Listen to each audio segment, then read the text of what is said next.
Hello and welcome back, everybody. Today we're going to be talking about another essentially bird monster, but yeah, wanted to show off the weapon pose. I haven't seen any of the weapon poses for the charge blade, and admittedly you could see it as being either A, heroic, or B, yeah, that's where I'm gonna hit the ball. So I don't know, either heroic charge or baseball player. You decide. But, so today we're going to be going after Kulu-Ya-Ku. My outfit is something of my own devising. I didn't really have... Here, we'll go back out into the open to kind of show it off a little bit. There you go. Got a little light pointing off the charge blade there. There's graphics. And we'll go into the pose sets. Yeah, we'll show you. There you go. Oh, yeah. Got a bit of a thinker pose there. But to kind of give you an idea, let's see if I can show all the layered armor. Where... Well... Yeah, am I capable of seeing layered armor here? Equipment info... Apparently not. Alright, well...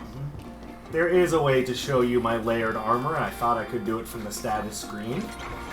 My bad, but basically this is what it is.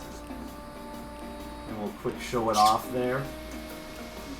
And for those of you that do have this game and are wondering, the Swallow Boots are part of a DLC pack, and the Brigade Van Braces are arena armor that I like to use as part of my layered armor sets, because frankly I don't like my gloves to be super gigantic pieces of metal just taped to my forearms. I prefer something a little bit more sleek.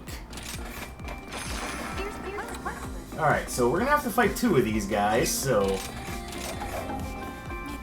there you go, so we're going to be hunting two Kulu-Ya-Kus. Kind of like how when I wanted to show you Great Baggy, I had to fight two of them. So take that for what it's worth. And we're going to do Booster, Slugger, and... I don't know if I have... Sharper Hand. I'm just going to assume that I have maxed out Grinder on this set. Back to work. And yeah, I do. It's actually speed sharpening, so dirt. But yes, I do have maxed out speed sharpening. Very good. Let's get out there and get the job done. So Charge Blade is a very complicated weapon.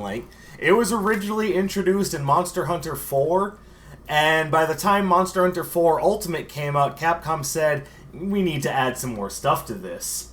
And I know probably a lot of people are like, why? Why do you need to add more stuff to the Charge Blade? And Capcom's response was, shut up. We're adding more stuff to the Charge Blade. So it's probably one of the most complex weapons in all of Monster Hunter. Save for, I guess... oh, pardon me. I should go get a drink, but I'm in the middle of a hunt, so fuck it. But I've never played Frontier or Monster Hunter Online, so I don't know anything about the Tonfa weapon, which I've heard is kind of not great.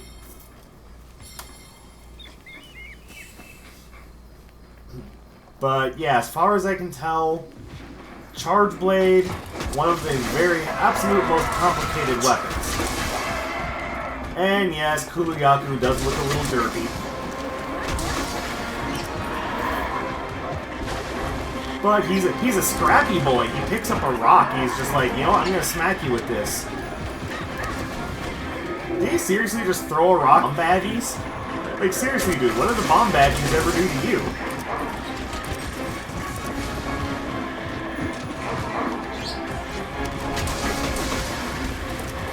So Kulu-Ya-Ku was a monster that was actually introduced in Monster Hunter World. And I think they reused him for this game because, one, he's kind of the new... He's part of the new thing, and... Oops, okay. And he's about to jump and smush. Oh, he's just gonna hold on to it.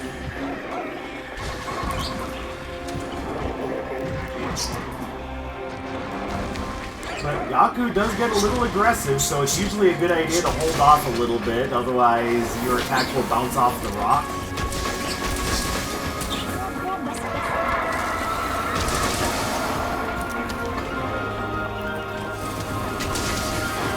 So, obviously, if you can't tell, I am using the condensed spinning slash with the charge blade, which basically makes the charge blade spin around like a buzzsaw when you go to with a particular swing. Now, you don't have to. You don't necessarily have to use the condensed spinning slash with every attack, but I mean, it does so much damage.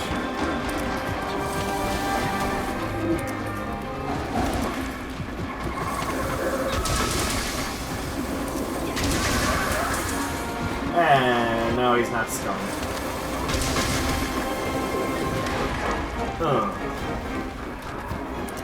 By the way, the reason why I'm not just constantly using the wirefall getup is because that sheathes your weapon and it makes you re-enter the condensed spinning slash state.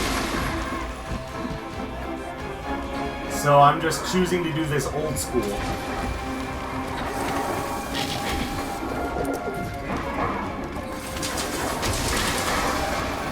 There we go.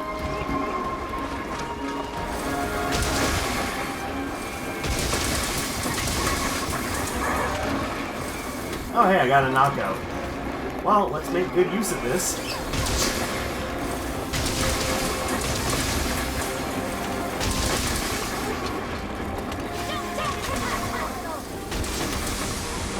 There we go.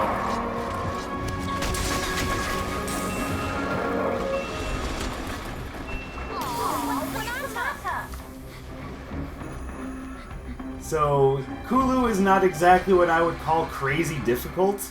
He's scrappy, I like that, and I like that he picks up a rock and actually uses it as a weapon. But, I mean, it doesn't exactly make for a super tough, powerful monster. It just means he's scrappy.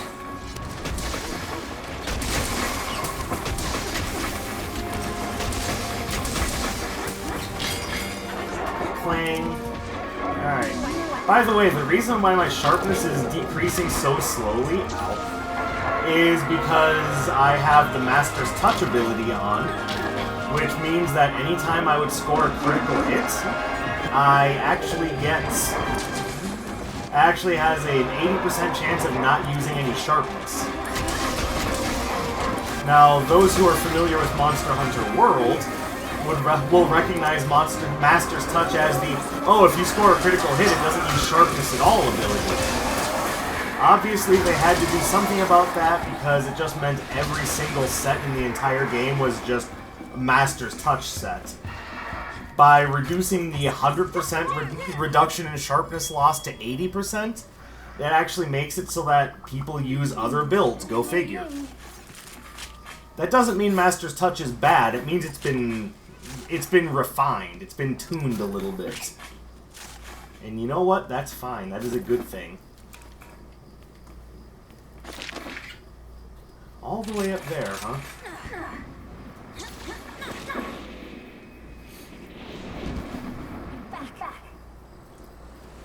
So Kulu-Ya-Ku comes from a long line of just other bird designed like characters.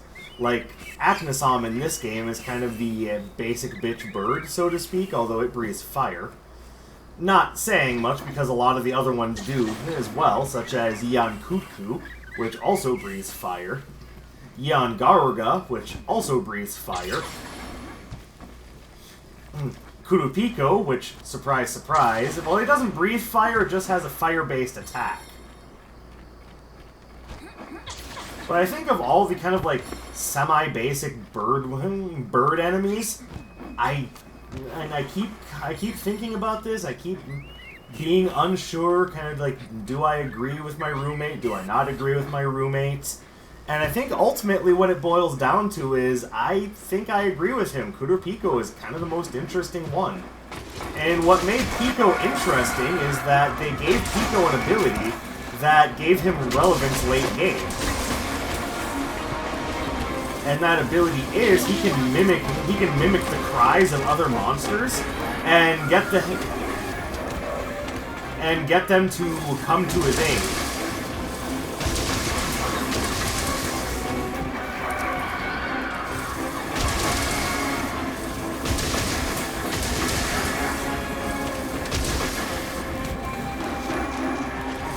And that means that as you encounter other monsters later in the game, you can start calling bigger and stronger monsters for help. I remember the first time I ran into a Pico, obviously shortened from Qurupeco, by the way, in case anyone for some reason had that question.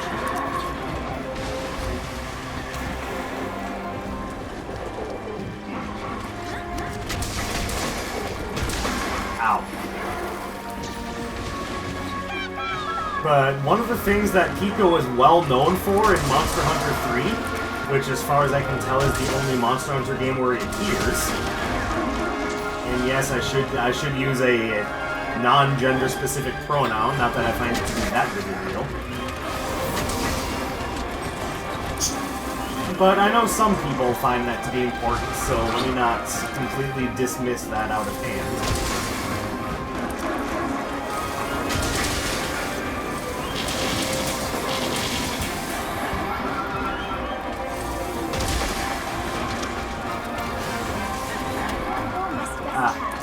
Missed with the elemental discharge. That's disappointing.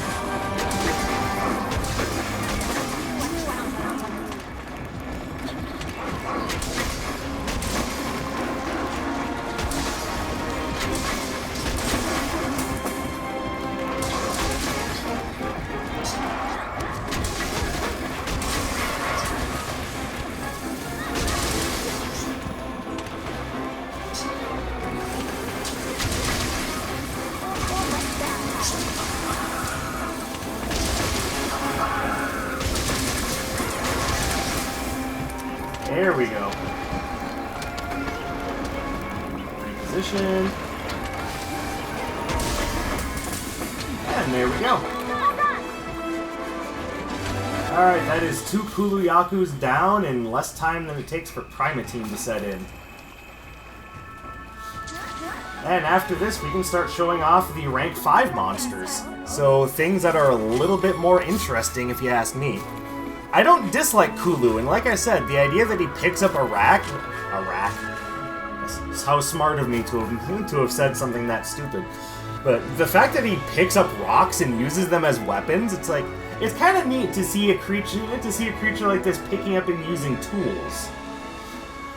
Like, we have other monsters, like... Thinking about Glavenus, that has a tail that doubles as like a longsword. And that's really cool. Or like Durambros has the same thing with his tail doubling as a big ol' hammer. Now they have built-in tools, but Yaku is one of the few monsters that I know of that just picks things up and uses them. You know, Rajang and Kongalala notwithstanding.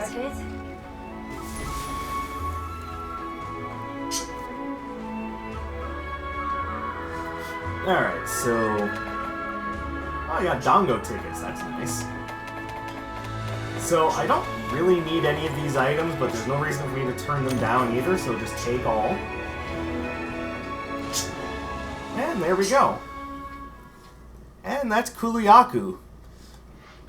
And like I said, of all the kind of basic, like, early game bird wyverns, like him, like Aknasong, Qurupeco, Yian-Kut-Ku, I'm kind of partial to Qurupeco myself. Just the idea that it has an ability that gives it some relevance late game and actually makes it a threat in case it decides to summon something big. Like, the big threat it would summon in Monster Hunter 3 was Deviljho. And yeah, it was really cool to see him suddenly just let out a mimic's Deviljho roar, then all of a sudden Deviljho would just show up and be like, "Hey, what's all the fuss about?" Now, if they were to do that in later games, like if they introduce Pico either in the ultimate version of this game, or if they introduce him for the next Monster Hunter, imagine fighting him and he goes to make a, you know, mimicked roar, and all of a sudden here comes Basil Geese.